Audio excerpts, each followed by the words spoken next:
اداري مسؤلان وایي د زعفرانو حاصلاتو زیاتوالي ته خوشبینه دي چې سږکال په دې ولایت کې په 120 جریبه ځمکه زعفران کرل شوي.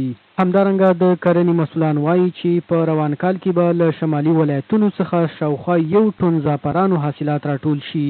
ما توانستیم که 310 تن پیاز زعفران به 1240 نفر دهقان در ولسوالی چهاربلک و ولسوالی بلخ و ولسوالی دولت آباد و ولسوالی نریشه‌ای در پایین آبا قرار دارند، دیقین تحت پوشش گرفتن. په بلخ کې د زعفرانو کښت مسئول وایي چې سږکال په 140 جریبه ځمکه زعفران کرل شوي. یک گزینش است که ما از طریق کارگاه‌های زمینی مثلا صادر بکنیم، یا دوم گزینه است که ما بتونیم یعنی شخص با دست انتقال بده و با کارگاه‌های بین‌المللی DHL یا اینا که اصلا فعلا فعالیت نمیکنن و با قدر زمینی صادرات خوب نیست.